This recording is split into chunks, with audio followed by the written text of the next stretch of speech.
Hey guys, oh man, I want to tell you a story about what happened with my daughter and her swimming lessons and her anxiety and how I dealt with it using my emotional intelligence, my anxiety therapy, all of the stuff I know, the stuff I want to share with you guys, right? And I want to tell you about this story because I think a lot of parents can probably relate to some nerves or some worry or some shyness around new situations or people or swimming lessons or school, stuff like that with your kids. So I would love to know how this lands with you guys. If it really is helpful, I want to share some of the strategies and some of the approach that I used for my daughter. So she's 4.5. And I'm going to tell you a little bit about the swimming lessons because that's one of the things that she's been a little bit nervous and a bit anxious about over this year, and kind of go from there. So before we had gone into lockdown because of COVID here in Sydney, we had some up and down days with my daughter going to her swimming lessons. She had a beautiful first teacher who she really resonated with, really loved and got along well with. She felt really safe with her. Then unfortunately that first teacher moved on, and for a period of time we had another teacher, lovely gentleman who was different. He looked completely different. He had a different voice. He obviously had different mannerisms, different personality. He was a male, just lots of different things, right? So to what she was used to. And so my daughter, who is happy-go-lucky, she's social, she's really outgoing, she doesn't have anxiety, right? And she started to be really anxious, really nervous, to the point of resisting going to swimming lessons, or we would get there and then she would resist going in the pool, and big meltdowns, big emotions. And it was becoming a really common occurrence because we had this gentleman as her teacher every week for about 4 or 5 weeks. And I thought, I'm not going to give up. I'm going to persist. I don't want to just give in after 1 or 2 sessions. We will keep going and we'll keep trying, and I'll use my tricks, my bag of tricks, my strategies. And so what I did really is just give her the space and the time to be anxious and to not feel comfortable. I didn't try and squash that out of her. I didn't say, you're being silly. He's fine. He's just a man. He's just new. Come on, get in the pool. I never pushed her to get in and to just deal with it or suck it up kind of thing, because we know that just pushes our child backwards in terms of their level of comfort and security and feeling confident in those situations. So I invite you guys as parents to really start to become okay with your child's emotions and let them come out, let them wash over you or past you, accept them, because that's our child's reality, right? That's their perception of what's going on. My daughter didn't feel comfortable with him. She got in a couple of times and I encouraged her and things like that, and she was just not happy. She was crying, she was getting upset, and she would come out and check in with me and come over to me, and I would, manage her and deal with her. So the thing that I want to say is, we can't push our kids to just be fine or to get over it or to get in, and you'll realize it's fine. It is fun. He's not weird or dangerous or anything. It's fine. So I didn't do that. And yet I also didn't give up after 1 or 2 lessons. I thought, we're going to keep going. She may become more familiar with him and learn to trust him, right?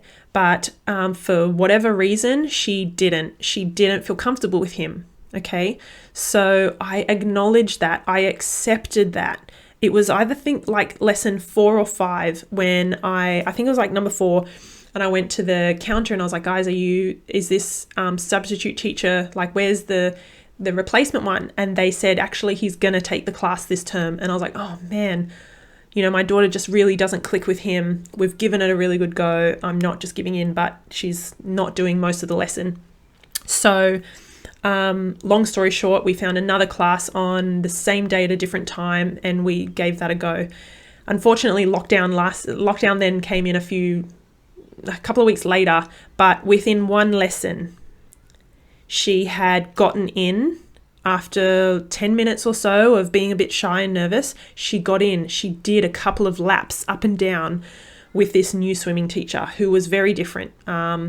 Just a different vibe, different energy, different personality. And my daughter, the thing is, she sensed that this lady was safe, and that she could trust her, and that she felt comfortable, and just all these, the energy and the vibe and the personality and the tone of voice. Our kids pick up on a lot of things, kind of like we do as adults, right? We often think, we might go into a room of new people or something, and we go, oh, I don't want to talk to you, or I'm not sure about you. Oh, you look nice, I'll go talk to you. We make those judgments and assumptions based on energy or what they look like, and our kids do that too. So I accepted that from my daughter. I didn't want to squash down her emotions, say, I know better than you, listen to me, don't listen to your emotions, just do what I say. Like, what is that teaching our kids? To ignore and squash down their feelings and their intuition? Like later, when in 10 years, when my daughter is 14, I want her to have that intuition and those emotions and go, ooh, I don't really trust you. I'm not going to go there. I know you're saying to do this, but I don't feel right. So I'm going to do what I feel is right by me. I want my kids to do that, and I'm cultivating that in them now. So when they feel a sense of anxiety or unease, we can accept that. Okay, it doesn't mean we completely avoid any anxiety-provoking situation. I never said to her, right, no more swimming lessons, we'll just never have to go ever again. No, because that's allowing avoidance, which perpetuates anxiety. So I hope this is kind of landing for you guys. I hope this is making sense. This is the stuff I love working with parents on. I love coaching on. I love helping parents to know what to say, what not to say, what to do, what not to do, how to read cues from your child and be attuned to them. This stuff makes a world of difference. It is transformative, okay? The amount of feedback and testimonials and messages from parents who go, oh my God, we had a complete 180. This doesn't happen. We don't have these meltdowns anymore. We have little blips. We don't have massive meltdowns each day. It is so empowering for our kids as well.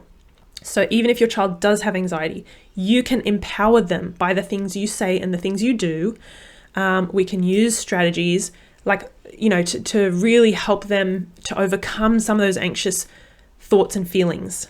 So long story short, today was our first lesson back after 4 months of lockdown. And we had a new teacher. I was like, I'm ready for it. I said to her, I don't know who your teacher is. We're going to have to go see. I wonder who it is. And she actually said, I hope it's not that big man again. I was like, well, if it is, we don't have to do the lesson. Because I knew pushing her and saying, well, if it is, we're going to do it. I'm paying my money. And so you're going to go, like, that's just pointless. I would be feeding fuel, like I would be fueling the fire. So we went in, there was a new teacher, a lovely woman. Eve was so excited to go in. She obviously sized up she looked at the lady, she was excited anyway, and she got those cues and those signals that this lady is okay, and she has a smile on her face, and she looks warm, and I can trust her, like all these unspoken kind of things that we judge people on. My daughter was happy to go in. She did the lesson. She did all of it. I sat there. I took some videos on my phone. It was so amazing. And I was so proud of her. And at the end, she said, I'm so proud. Are you proud of me, Mummy? And I was like, yeah, I am. She's proud of herself too. Like, oh my goodness. How differently could that have gone? How differently? Like over the last few months, I could have been having my own stress and anxiety and feelings and emotions leading up to the swimming. She would have picked up on that. I could have said, it doesn't matter who your teacher is. I'm not wasting another set of money or whatever. You're going to do the lesson. How would that have turned out? We need to be able to just come down and be on the same level as our child and meet them where they're at and understand where they're coming from. And like, there's so much we can do. I just want to get that across to you guys. It's so empowering. And to give our kids these skills, again, my daughter doesn't have anxiety. She hasn't got diagnosed. She's not an anxious child at all. It's particularly with the swimming lessons because of the transition and the new teacher and the gentleman that she wasn't comfortable with.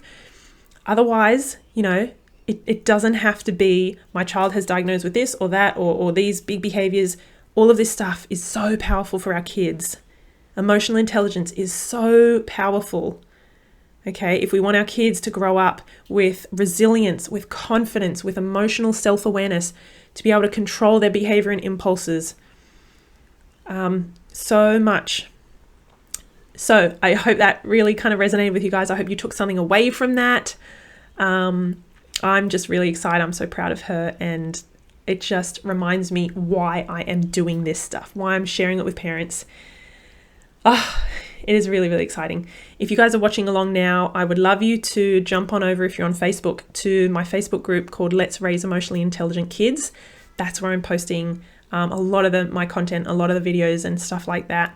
But if you're watching on YouTube, thank you for watching. Please leave a comment or post a question, and I will see it and I will get back to you. And please like this video and subscribe to watch more, because I want to just share this with as many parents as I can. Okay, have a great rest of your day, guys, and I will see you next time. See ya.